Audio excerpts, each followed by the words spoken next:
Hi, this is Bill Schreffler. I'm the President and CEO of Pulse Broadband. I'm excited to be here today, and I have with me Dan Strode. Yeah, I'm Dan Strode with the Ralls County Electric Cooperative. I'm CEO and General Manager.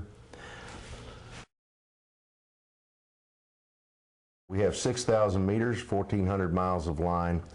Our general population is work outside of our service area in various factories and manufacturers north of us. The balance of our communities are farm-based, but most of the farms are large, and there's a lot fewer people involved in agriculture than what there were even 20 years ago.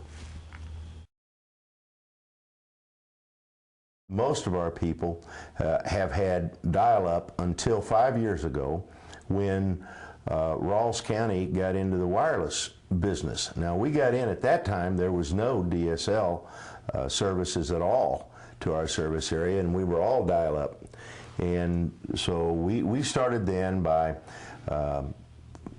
broadcasting from what we have now, 8 towers and in our service area, but that proved to be impractical for our service area because of the hardwood tree forest that we live in and the terrain. The wireless technologies require line of sight, and it just wasn't available.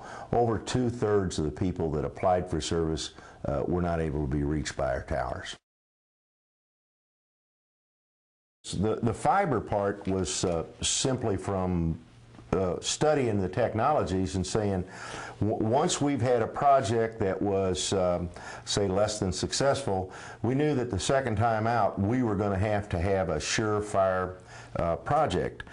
And so we looked at technology and we said, okay, what's the best technology available today to deliver broadband?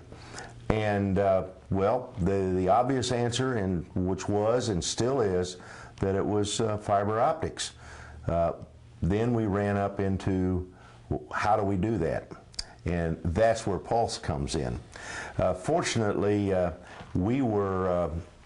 Pulse had contacted the state and the statewide, and they knew we were looking into fiber, and they said, you need to give these guys a call. That's how it happened. We wanted to thank our statewide and the fact that Pulse was there, and we contacted them, and the rest is history. Well, the decision to do this was always only limited by the risk of the amount of money that was involved. Was it the right thing to do was never a question. And was it what people wanted? Well, we took a survey. So this isn't a guess. We took a statistically accurate 95% plus or minus 5% interview of our members, and over 90%, I think it was 94, not only approved but wanted us to get into this project. As far as the impact it's going to have on our community, let me tell you that the people we could meet with wireless, we can't tell you how many people have told us, you know, it gave them the opportunity to start internet orientated businesses from home. I mean, I know of one that the young lady buys and sells on eBay and has made a comfortable living in her home with our broadband services. Now we could get wireless to her. We feel there's just as many people out there that are looking for opportunities like that will benefit from this. I mean, we're talking attorneys that work from their home when they're up here around the lake. We have had requests from doctors that live in the area that we could get to them so that they could, say, have an x-ray or other information sent to their home, and they didn't have to drive into the hospital. It'll give so many opportunities to those that live in our area. It'll also serve Mark Twain Lake and the Corps of Engineers. I mean, there's a lot of people will stay longer at the lake if they can, in fact, communicate with their offices on a very efficient basis. We look at this as more than broadband. We look at this as opportunity for fair competition to our individuals. Since it's the beautiful part of our system that was designed by Pulse is that it's an open access. And that way we can offer more than one service, more than one vendor for each given service. Now we're looking at broadband, of course. This is our initial project, but we'll also be able to offer TV services with more than one vendor. We'll be able to offer voice over IP with multiple vendors. We'll be able to offer security in the home. And for the co-op, and very importantly for the co-op, we will be able to use the same system for automatic meter reading and for our smart grid initiative. In other words, we will be able to use it to run our cooperative more efficiently. So we have a win-win-win. And for every project that the cooperative gets into, one of the first questions we ask is, does it benefit our consumers? And the second question is, can we afford to do it within the range that the vast majority of our members would want us to do? They own the system. They're the cooperative. But our first concern is for our consumers, and the fact that we can offer them this diversity of services is very important. The last thing I want to say on that line is, you know, what electricity was in the 1930s and 40s was that it brought a whole new way of life to rural areas. They went from coal oil lamps, and everything turned to physical labor. And those electric motors were just as important, or even more important, than what that light did. Because you could always run a light with a Delco system, but you couldn't do that farm work without that electricity in that, on the premises. And so it just revolutionized the opportunities for commerce in the rural areas. The same effect will happen.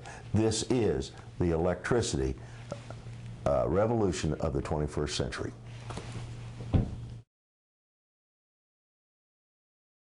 Yes, well, now we concentrated on this project first, and we have not gone to the smart grid.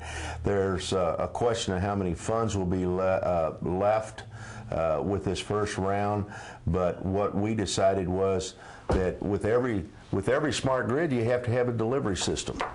And one of the other, if you don't go wired with fiber optics, then your other opportunity is wireless.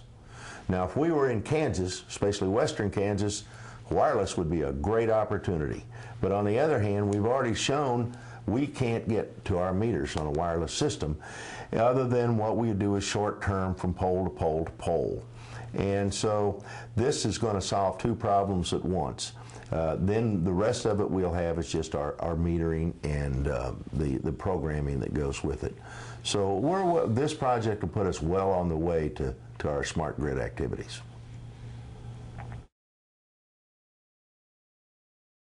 So we do more than just serve electricity. We serve our communities, and it's very important for us to do that because in a rural area, everybody needs to help each other.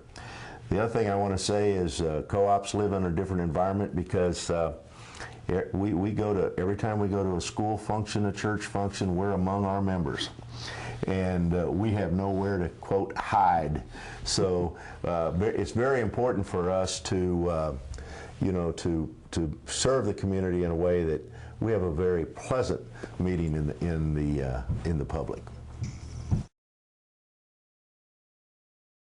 If you look at Ralls County, it's about 4 homes per mile. And there's a lot of folks that we run into that say there's no way you can build fiber to the home for less than 20, 30 homes per mile. But you can do it for 4 homes a mile. I mean, it's amazing. And with the smart grid, you can get a drop to every single meter or home that's on that network so that everybody is served at the end of the day, which again makes it even easier whenever you launch this open access service. It's so much easier for the providers because you can say, look, there's a drop, there's a connection to every single house. So they're able to get your services really in a transparent way. And it's a tremendous opportunity. Listen, if this thing springs out and we get this nation wired like it ought to be, I want to tell you this will be great. We'll look back at this with a very fond memory. Absolutely. Yes.